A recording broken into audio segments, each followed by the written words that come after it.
Halo, saya Dr. Swarnata dari Radiologi Kebelat Sinau. Kali ini saya akan membawakan tentang basic anatomi posterolateral corner pada pemeriksaan MRI genu. Fungsi struktur posterolateral corner adalah yang pertama, menahan varus angulasi dan rotasi eksternal tulang tibia. Yang kedua, sebagai stabilisator sekunder dalam hubungannya dengan stabilisator primer, yaitu anterior maupun posterior cruciate ligament untuk mencegah translasi baik itu ke anterior maupun ke posterior tibia terhadap femur pada fase fleksi 0 sampai 30 derajat. Kenapa struktur posterolateral corner sangat penting? Karena yang pertama, dia akan menimbulkan kegagalan ACL graft apabila struktur posterolateral corner ini tidak ditangani dengan baik jika mengalami injury. Sehingga walaupun ACL-nya mengalami injury, kemudian di graft, ternyata kita misidentifikasi posterolateral cornernya juga mengalami injury dan tidak ditangani, itu akan bisa menimbulkan kegagalan dari ACL graft. Kemudian pada saat kita menemukan posterolateral corner injury, harus segera di-repair karena kalau terlambat dia akan menimbulkan scar yang akan memperlambat proses penyembuhan dari struktur posterolateral corner itu sendiri maupun proses penyembuhan dari ACL. Mari kita lihat struktur anatomi posterolateral corner. Yang pertama adalah lateral collateral ligament. Yang kedua adalah popliteal tendon dan muscles. Yang ketiga adalah popliteal fibular ligament. Yang keempat adalah arcuate ligament. Yang kelima adalah fabelofibular ligament. Yang keenam adalah posterior joint capsule. Namun demikian, secara kenyataan pada pemeriksaan MRI genu, tidak semua struktur-struktur ini bisa diidentifikasi maupun ada pada pasien. Contohnya adalah arcuate ligament, fabelofibular ligament, itu tidak selalu nampak pada pemeriksaan MRI genu. Jadi, kalau dia tidak nampak, tidak usah kecewa. Pada pemeriksaan MRI genu, step pertama adalah kita identifikasi struktur lateral collateral ligament, karena struktur ini adalah yang paling gampang diidentifikasi. Kali ini saya tunjukkan identifikasi lateral collateral ligament dengan potongan aksial titub. Dia origonya ada di condylus lateralis os femur. Kemudian kita gerakkan 1, 2, 3, 4, 5, 6, 7, 8, 9, 10,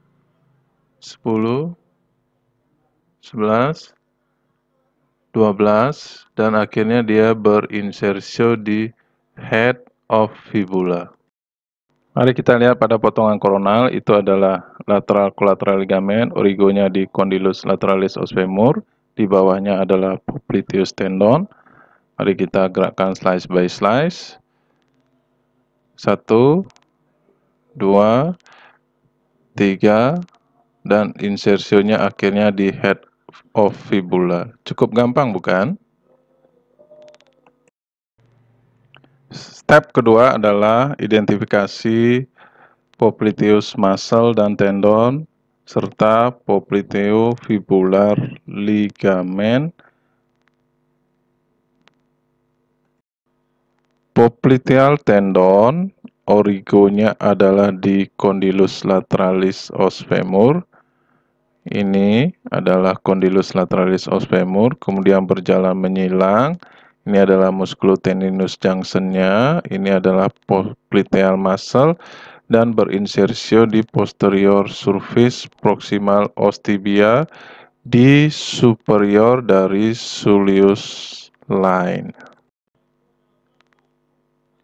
Ini adalah origo dari popliteal tendon, ini adalah origo dari lateral collateral ligament, ini adalah origo dari lateral head gastrocnemius. Struktur lainnya adalah yang muncul dari popliteal tendon menuju ke fibula, itu disebut dengan popliteal fibular ligament, muncul dari popliteal tendon. Yang nanti kita akan lihat dari pemeriksaan MRI-nya.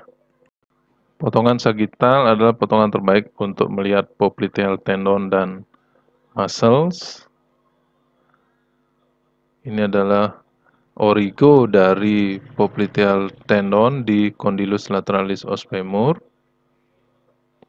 Kemudian kita gerakkan, itu adalah popliteal tendon.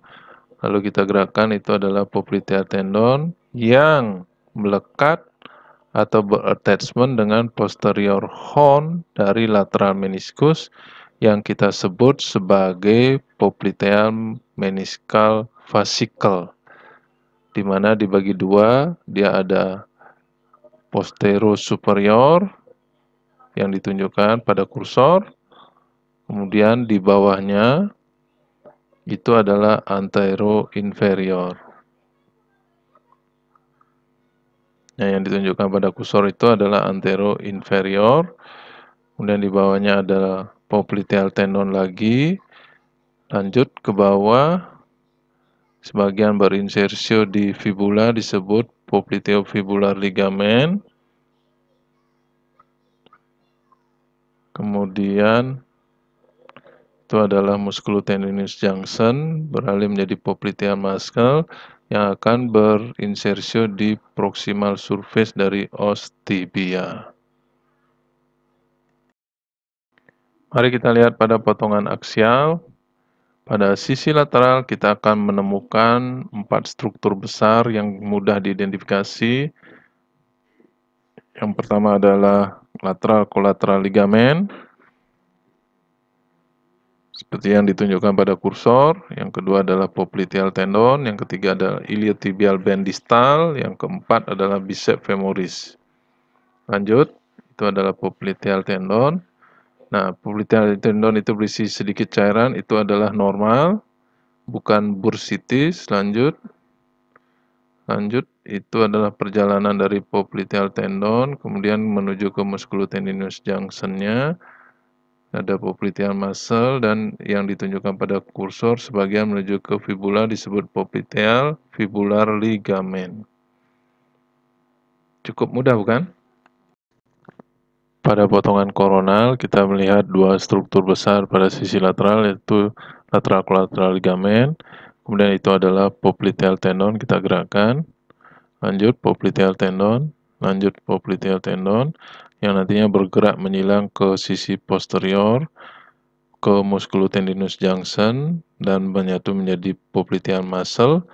Popliteal muscle itu akan berinsersio di posterior surface proximal os tibia. Khusus untuk popliteal fibular ligament memang sulit untuk diidentifikasi pada potongan korona. Khusus untuk tutorial ini, struktur posterolateral corner yaitu arcuate ligament dan fabelofibular ligament tidak akan saya diskusikan di sini karena tidak terlalu mudah untuk melihat pada pemeriksaan MRI genu serta tidak serta-merta selalu kelihatan. Nah, untuk itu saya lanjutkan pada struktur bicep femoris dan distal iliotibial band yang harus dievaluasi pada sisi lateral pemeriksaan MRI genu. Bicep femoris merupakan bagian dari hamstring muscle, di mana hamstring muscle itu terdiri dari semimembranosus, semitendinosus, dan bicep femoris itu sendiri yang berada di sisi posterior dari otot-otot paha.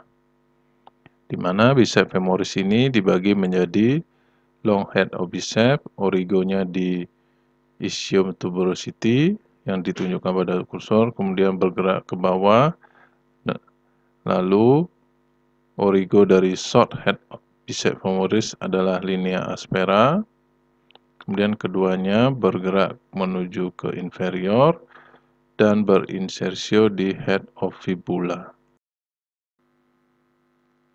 Saya akan jelaskan langsung pada pemeriksaan potongan koronal, mana itu bicep femoris, mana itu distal iliotibial band. Kursor pertama menunjukkan bicep femoris dengan insersio di head of fibula.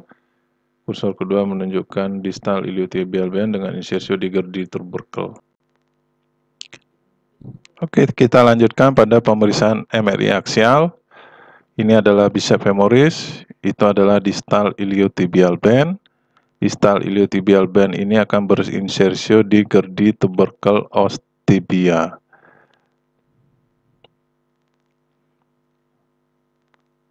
Bicep femoris, distal iliotibial band, lanjut. Bicep femoris, distal iliotibial band, bicep femoris, distal iliotibial band, gerak lagi.